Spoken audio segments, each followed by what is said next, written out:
I'm always working on audiobooks, and although they're the hardest work that we do as actors, they really are, because you're sitting there performing all the voices, all the characters for 6-7 hours a day. And I record I record in studios now, but during lockdown I was recording in our little linen closet because it's got great acoustics. And so, yeah, my husband, it kept me quiet, put it that way. He was quite happy about that. He'd shut me in the cupboard in the morning, let me out. So yes, I've done one book, and I'm just preparing. Something I've got to do while I'm here is preparing the second book in the series of a wonderful series of books called The Notorious Scarlet and Brown. I don't know if you've ever come across those stories, but they're worth looking up. It's about this rebellious teenage girl, funnily enough, who becomes an outlaw, and she stumbles across a boy who sort of helps her out in her. They're really well written, and I'm just prepping the second book in the series for that.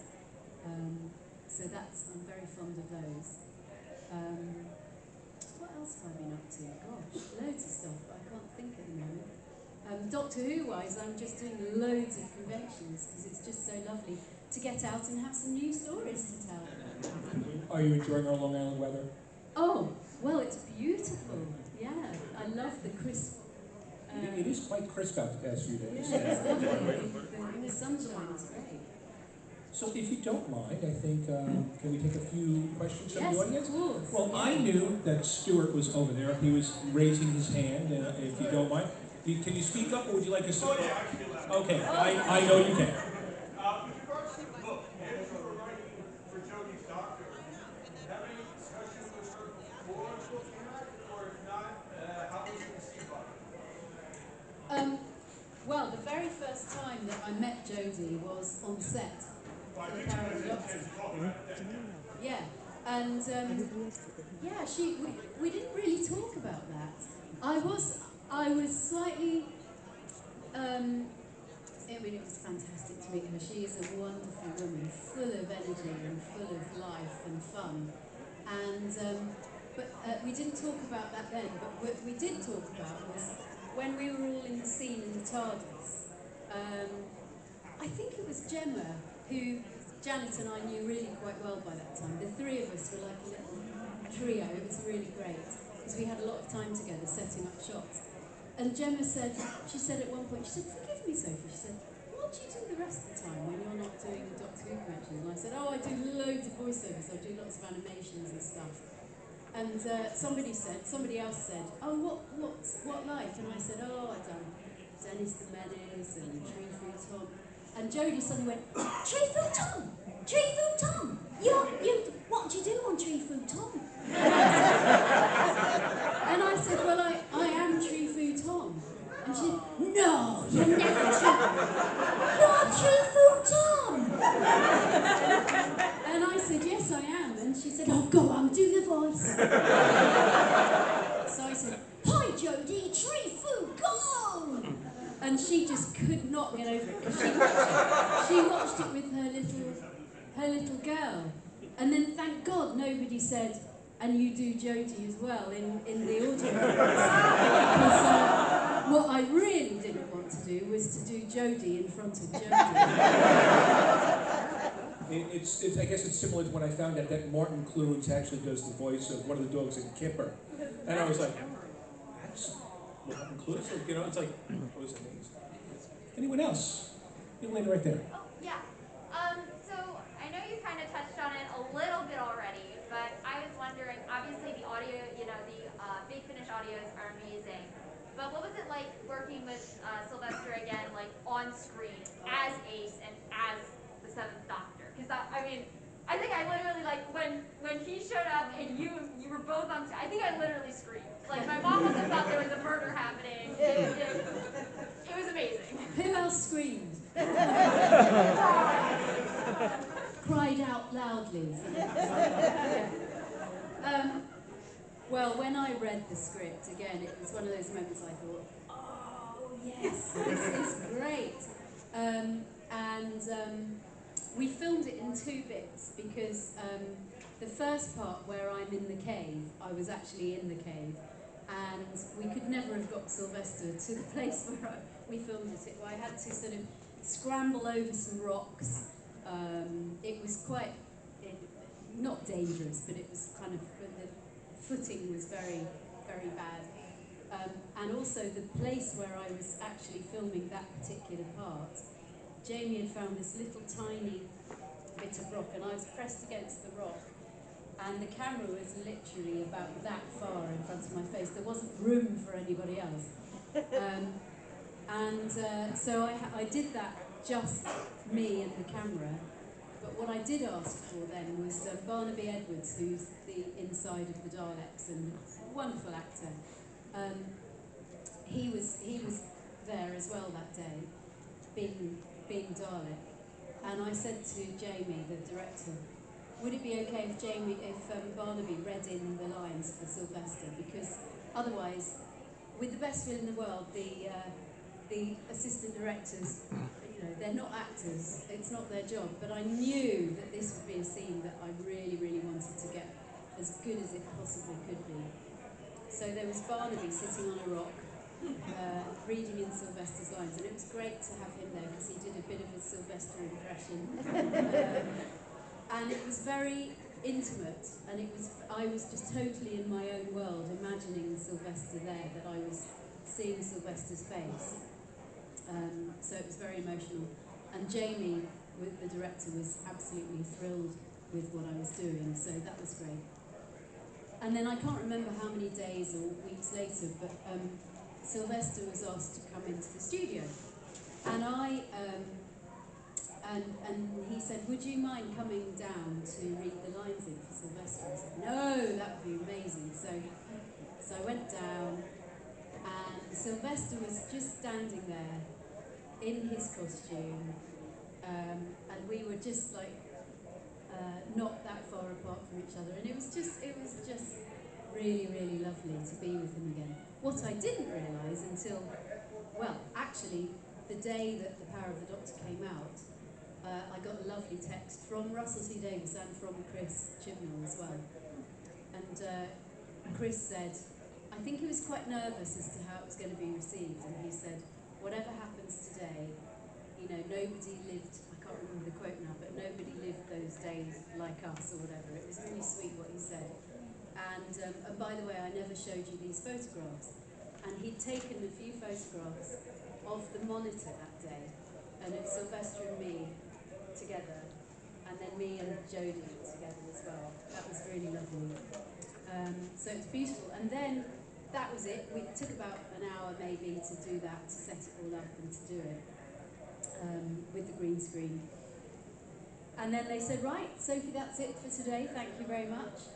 And I went back to my trailer, and I just thought, I can't go now. And there was Colin getting into his robes, and there was David getting into his robes, and we had a chat.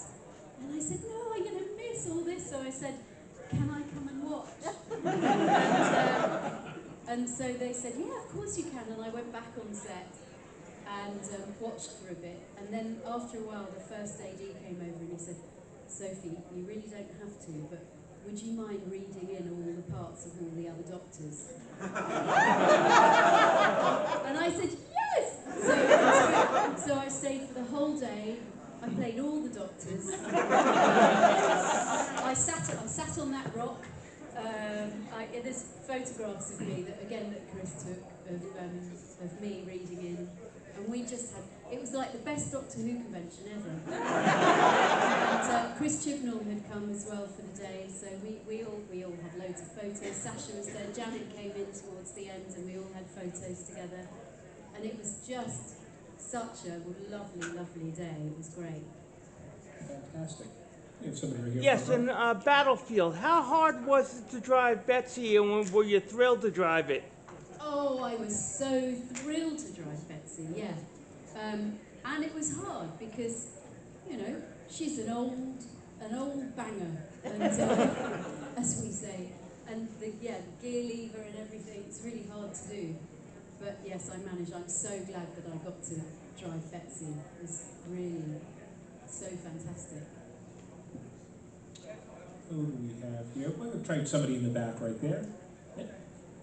So, was there anything that, like anything that you think was a key to like Ace's story and Big Finish that like it didn't put that they really should have?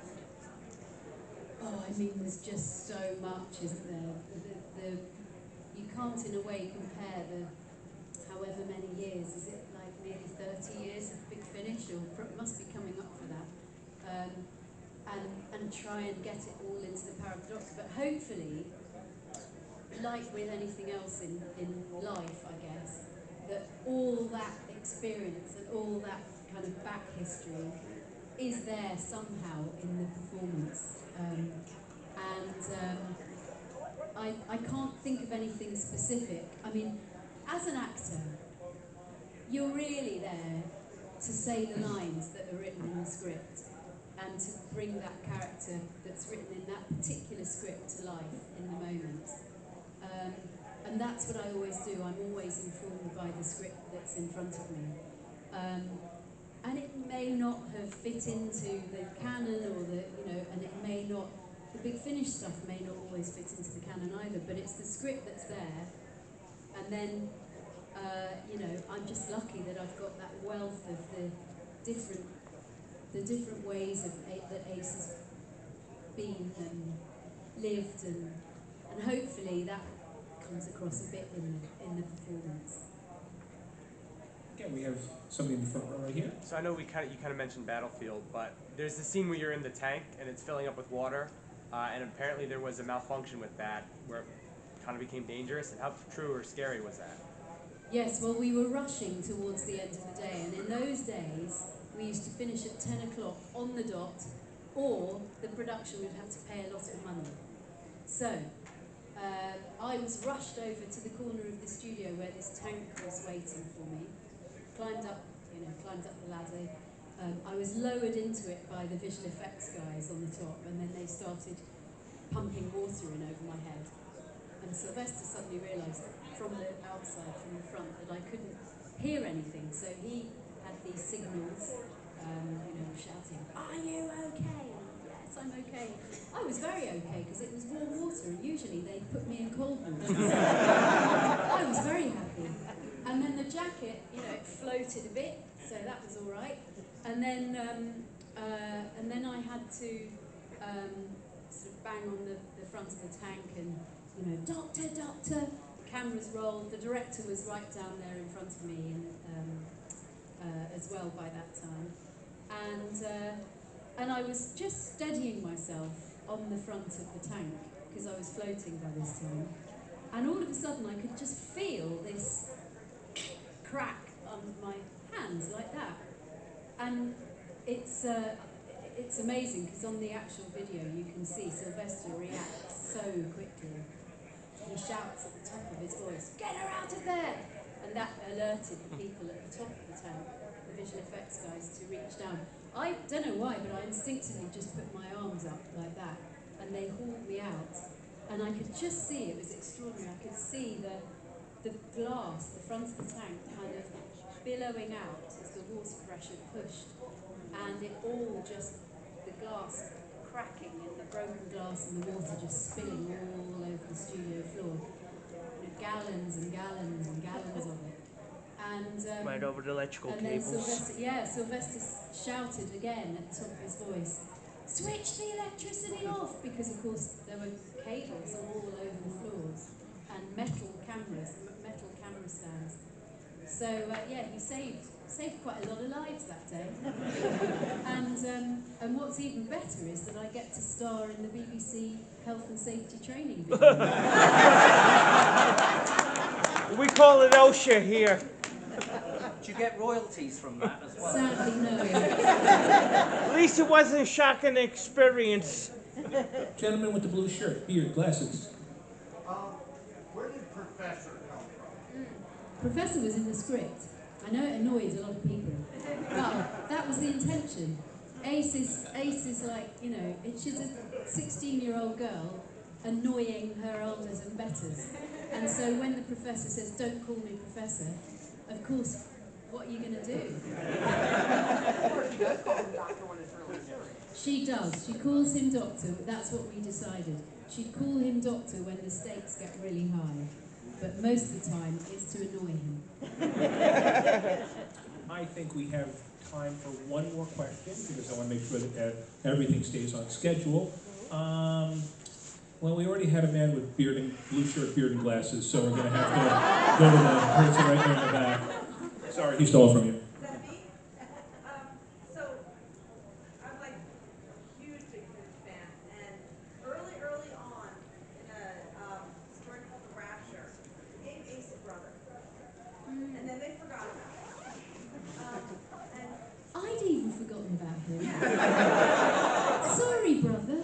it's not the best of Ace stories. It's not the best story they've done. Yeah, but they turned on there's the something AC. intriguing about Ace finding out she had a brother, Maybe all the especially knowing how she feels about family, right? How deeply she feels, how hurt she is by the fact that she has that bad relationship with her mother. And here's a brother that maybe she could have a relationship with. They never did anything with it.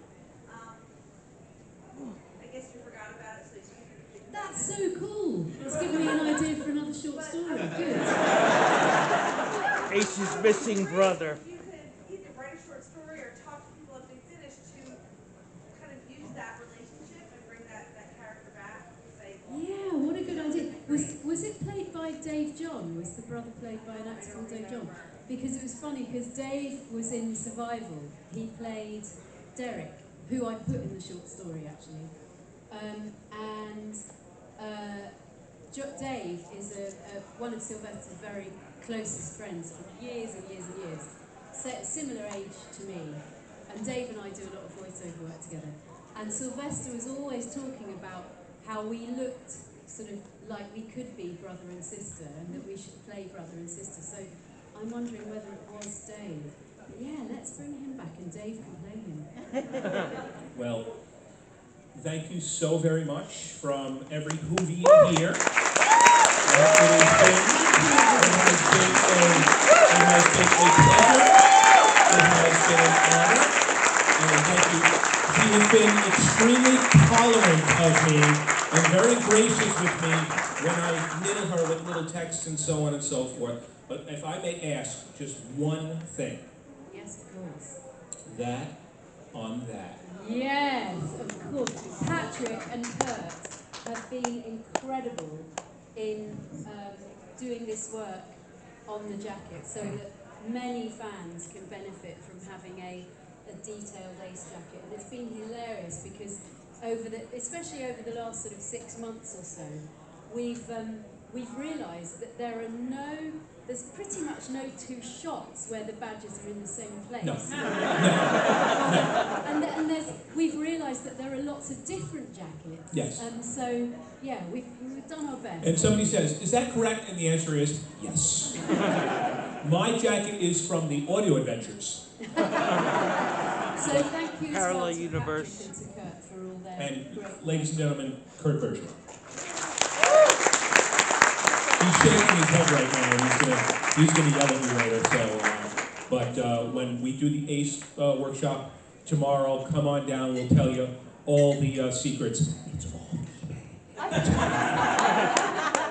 Oh, fantastic! Well, I'm gonna have her. We're gonna turn around and open this up.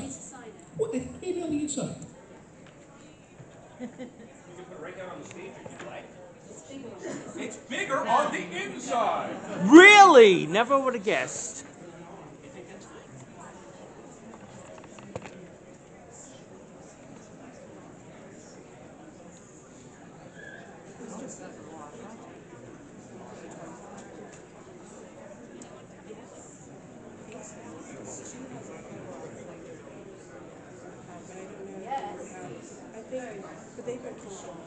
Kodak moment.